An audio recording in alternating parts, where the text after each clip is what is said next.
హ్మ్. సురేష్ గారు, ఒక ఫీలింగ్ చెప్పండి. మీరు బయటికి వెళ్ళి పాపను బతికించుకోవటానికి, డబ్బులు సమకూర్చడానికి మీరు బయటికి వెళ్తారు. ఒక చోట ధైర్యం వస్తుంది. ఒక్కొక్క చోట నిరాశ వస్తుంది. ఆ తర్వాత మళ్ళీ ఇంటికొచ్చిన తర్వాత మీ కళ్ళ ముందు పాప కనిపిస్తూ ఉంటుంది. ఏమనిపించేదప్పుడు? సార్ కరెక్టే సార్ మీరు అడిగింది. కొన్ని చోట్ల ధైర్యం కోల్పోయాను. ఏదో తప్పైతుందేమో నా నుంచి, అందరూ ఇబ్బంది పడుతున్నారేమో అని చెప్పేసి అనుకున్నాను. అది ఏమో అంటే నేను ఎక్స్‌పెక్ట్ చేయని మూవ్‌మెంట్ సార్. ఈరోజు ఇది అయిందంటే రేపు మళ్ళా ఏదో ఒక చోట అలా వెళ్ళిపోయింది సార్ ఇన్ఫర్మేషన్. ఇప్పుడు ఈ ఊరే చూస్తున్నారేమో అనుకుంటాం. నెక్స్ట్ మళ్ళీ 10 ఊర్లు చూస్తున్నాయి. 10 ఊర్లు ఏమో స్టేట్ చూసింది. స్టేట్ నుంచి అన్ని స్టేట్లు చూసి దేశం దాకా పాకింది. దేశం నుంచి విదేశాలకు కూడా వెళ్ళింది సార్ ఇన్ఫర్మేషన్. ఫోన్లు ఎక్కడి నుంచి ఎక్కడిలో ఫోన్లు వస్తున్నాయి. మేము సహాయం చేస్తామని చెప్పేసి చాలా మంది ముందుకు వచ్చి సహాయం చేశారు సార్. అసలు వితిన్ ఈ షార్ట్ టైంలో అవ్వడమే పెద్ద మిరాకిల్ సార్. ఎక్కువ అమౌంట్ ఎక్కువ అమౌంట్ ఎక్కడి నుంచి అండి? తెలుగు రాష్ట్రాల నుంచేనా? ఇతర రాష్ట్రాల నుంచి కూడా ఏమన్నా కంట్రిబ్యూషన్స్ ఉన్నాయా? ఆల్మోస్ట్ మన ఏపీ అండ్ తెలంగాణ నుంచి ఉన్నాయి సార్.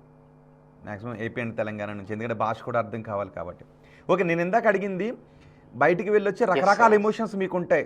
అంటే అడుగుతున్నాను అనే ఒక ఇది, డబ్బులు వస్తాయా రావా అనే ఒక భయం, పాప బతకాలి అనే తాపత్రయం.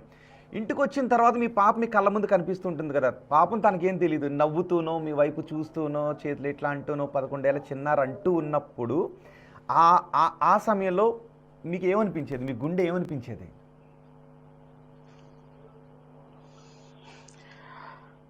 మాటల్లో చెప్పలేను సార్. ఎంత బయట ఇబ్బంది పడినా కూడా ఆ పాపను చూస్తే ఇంత బాగుంది, ఏం ప్రాబ్లం ఉంది అనిపించేది సార్ ఒక్కొక్కప్పుడు.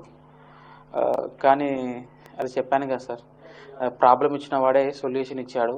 ఆ పాపను చూస్తే ఎవరైనా కానీ అట్రాక్ట్ అవుతారు సార్. అంత అందంగా ఉంటుంది నా పాప. అసలు సగం మంది మా పాపను చూసే ఇంతగా వచ్చి ముందుకొచ్చారనిపిస్తుంది. అసలు దాని పేరులోనే ఉంది సార్. పునర్విక. పునర్విక అని చెప్పేసి తన పునర్జన్మ కోసం ట్రై చేసింది. ఎందుకు పునర్వికాన్ని ఎందుకు తన పెట్టారు పేరు? తలరాత తాడే రాసుకున్నట్టుగా మళ్ళీ కరెక్ట్. చెప్పండి. తను పున్నమి రోజు పుట్టింది సార్. ఆహా!